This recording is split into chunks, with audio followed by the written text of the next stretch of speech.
ဇလန်ဆာမာတော့ Grace ဆိုတဲ့မျိုးသမီးတယောက်ဟာသူမရဲ့အခန်းထဲမှာတယောက်တည်းနေထိုင်နေပါတယ်။အင်တာနက်ပိုင်းမှာသူမရဲ့ခင်ပွန်းမျိုးစီကလက်ရုပ်ကိုဝင်လာပါတယ်။ဒီက Grace ကိုအင်တာနက်လို့ရမလားလို့ပြီးပါတယ်။ဒါပေမဲ့ Grace ကဒီနေ့တော့မရသေးဘူးလို့ပြည့်လိုက်ပါတယ်။ဘောကစစ်ချုပ်ပြည်နေတဲ့ပုံစံနဲ့စကားပြောနေပြီးရုပ်တရက်နေရာထဲမှာစီးပွက်ရှိတယ်လို့ပြောလိုက်ပါတယ်။အဲ့ဒီချိန်မှာဖုန်းမြင်တဲ့ကခိုင်းတဲ့လူတင်လာပြီးဒီလိုရဲ့ပုံကြီးကလည်းမင်းတော့ပါဘူးခဏကြာမှစေးဝင်နေတယောက်ရောက်လာပြီးအဲ့ချိန်ရောက်ပြီးလို့ပြောပါတယ်။တို့ကဖုန်းချချင်တဲ့ကြောင့်ဝင်နေရုံးစံတက်သွားပြီးခေါ်လေတက်တော့ပါတယ်။ Grace ကတိတ်စဉ်းစားတော့ပဲအဲ့ရောက်လိုက်ပါတယ်။ဒါပေမဲ့အဲ့ညာသူမရဲ့ဘဝအတွက်နောက်ဆုံးညဖြစ်နေပါတယ်။ Grace အဲ့ဒီချိန်မှာအမိတိတော်တော့ဟာတိတ်စိတ်အခန်းထဲကိုဝင်လာပါတယ်။အဲ့ဒီတော့ကသူ့အတန်ကိုရှော့ချလိုက်တာကြောင့် Grace ဝင်လာပါတယ်။သူမမျိုးလုံးကြည့်လိုက်တဲ့အခါမျက်နှာချက်ပေါ်မှာတွဲလောက်ကနေရုပ်ဆိုးဆိုးတော်ကြီးတောင်ကိုမြင်ရပါတယ်။ Grace ဟာကြောက်တဲ့ကြောင်အော်ခေဒီအိမ်ထဲကနေထွက်ပြေးပါတယ်။လမ်းပေါ်ကြီးကြီးတော့ကအကူကြီးတောင်းပြီးမဲ့ဘယ်သူမှမရပါဘူး။ရုပ်တရက်တော့ကနောက်ကနေဖတ်ဆွဲလိုက်ပြီး Grace ကိုအိမ်ထဲဆွဲခေါ်သွားပါတယ်။အဲ့ဒီကစားပြီး Grace ကိုဘယ်သူမှမတွေ့ရတော့ပါဘူး။နှစ်လကြာ Grace ကြောင့်သွားပြီးနှစ်လကြာမှာဆန်ဆိုတဲ့အတက်ကြီးမျိုးသားတယောက်ဟာသူ့သမီးတွေနဲ့တာမန်နေလို့နဲ့တူဘောလို့ဆိုတဲ့ငင်းစားအိမ်ကိုရောက်ရှိလာပါတယ်။သူရောက်လာတဲ့အိမ်မန်နေဂျာ K ကကြိုဆိုပါတယ်။ဆန်ပြောင်းလာတဲ့အိမ်က Grace နေခဲ့တဲ့အိမ်ဖြစ်ပါတယ်။ K ကအိမ်ကိုလည်းကြိုင်ဘလို့ထဲမှာနေထိုင်တိုင်းအတွက်စနစ်တက်စင်ထားတယ်လို့ရှင်းပြပါတယ်။ဒါပေမဲ့ဆန်ကဒီလိုညညာမျိုးကိုမစိုက်ပါဘူး။ချက်ချင်းပဲတွေ့ရကိုနေရာကနေထွက်ထားလိုက်ပါတယ်။ဆန်ဟာဒီညညာကိုလည်းမတက်ပါဘူး။သူ့ဇနီးလိုဟာမကြတိတင်ကပဲပြေးဆုံးသွားခဲ့ပြီးဒီအိမ်ကိုပြောင်းလာဖို့ဆုံးဖြတ်ခဲ့တယ်လို့ပြောပါတယ်။အခုလိုမရှိတော့ပေမဲ့ကုမ္ပဏီနဲ့ချုပ်ထားတဲ့စာချုပ်ကြောင့်ဆန်ဟာထွက်ခွာလို့မရတော့ပါဘူး။ K ကဆန်ကိုပျော်ရွှင်အောင်စူးစမ်းပြောဆိုပေမဲ့ဆန်ကစိတ်တူပြီးအိမ်ထဲကထွက်သွားခိုင်းလိုက်ပါတယ်။ဒါကို Claire ကမကြိုက်ပဲဖခင်နဲ့စကားများပါတော့တယ်။ Neil ကတော့အခြေအနေကိုပြည်လည်အောင် garage ထဲက golf cart အသစ်ကိုပြသပေမဲ့ဆန်ကစိတ်မဝင်စားပါဘူး။ထူးဆန်းတဲ့အိမ်ဟာ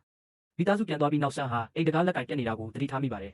။နောက်တစ်နေ့မနက်မှာတော့အင်ဂျင်ပောက်ကွဲသလိုအတန်ကြီးနဲ့နိုးလာပါတယ်။ဆန်ထွက်ကြည့်တော့အိမ်ကြီးချင်းတယောက်ရဲ့ကားကအမြဲတမ်း backfire ဖြစ်နေပါတယ်။အဲ့ဒီနောက်ဆန်ဟာ community center ကိုသွားပြီးစာချုပ်ကိစ္စကိုစုနဲ့ဆွေးနွေးချင်ပါတယ်။ဒါပေမဲ့ဈေးမရှိသေးပါဘူး။ရုတ်တရက်စပီကာကနေတချင်းတစ်ပုတ်ထွက်လာပါတယ်။တချင်းတန်ကြားတာနဲ့ဆန်ဟာမူးဝေတယ်လို့ခံစားရပြီးအတိတ်အမတ်တရားတစ်ခုတည်းရောက်သွားပါတယ်။သူ့ဇနီး Lily နဲ့အတူကခုန်နေတဲ့အမတ်တရားလေးပါ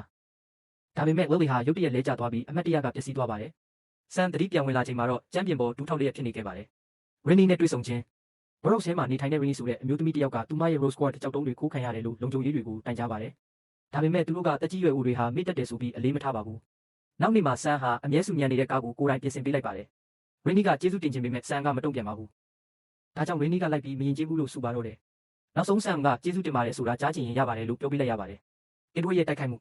တနေ့ဆန်အိမ်သားထဲမှာလက်ဆေးနေစဉ်နေရန်ကနေထူးဆန်းတဲ့ကောက်တံတွေကြားလိုက်ရပါတယ်။အတန်နောက်လိုက်သွားတဲ့အခါ Edward ကိုတွေ့လိုက်ရပါတယ်။ Edward ဟာဓာတ်တစ်ချောင်းနဲ့နေရန်ကိုတုံးခောက်နေပါတယ်။သူက Grace ပမာလဲလို့မေးပြီးနေရန်ထဲမှာဇီးကွက်ရှိတယ်အားလုံးမားနေတယ်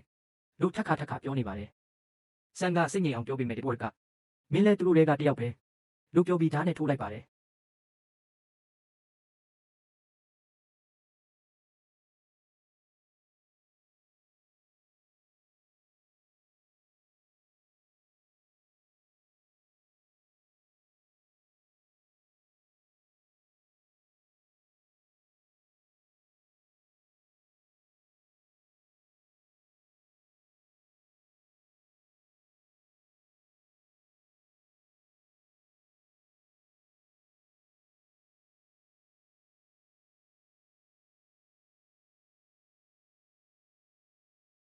ဆန်တန်ရရသွားပေမဲ့ Edward ကိုလက်နက်ဖြုတ်ပြီးပြန်လဲခုခံနိုင်ခဲ့ပါတယ်။အဲ့ဒီအချိန်မှာ Mando ကတူနာပြူတွေရောက်လာပြီး Edward ကိုခေါ်သွားပါတယ်။ Blake နဲ့ပထမဆုံးတွေ့ဆုံခြင်း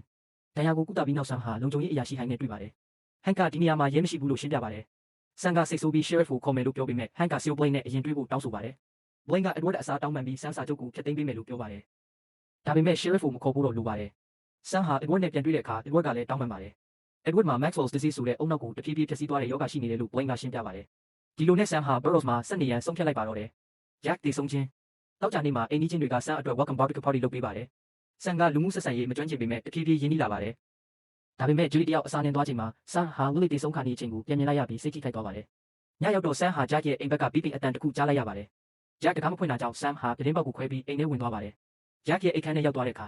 သူ့ဘဝကိုပြောင်းလဲသွားစေမဲ့မြင်ကွင်းကိုတွေ့လိုက်ရပါတယ်။ကြောက်မဖွယ်တရဝတကောင်ဟာ Jack ရဲ့မျက်နှာပေါ်မှာတက်လျက်သူ့အုံနောက်ရည်ကိုစုပ်ယူစားတောက်နေခဲ့တာပါ။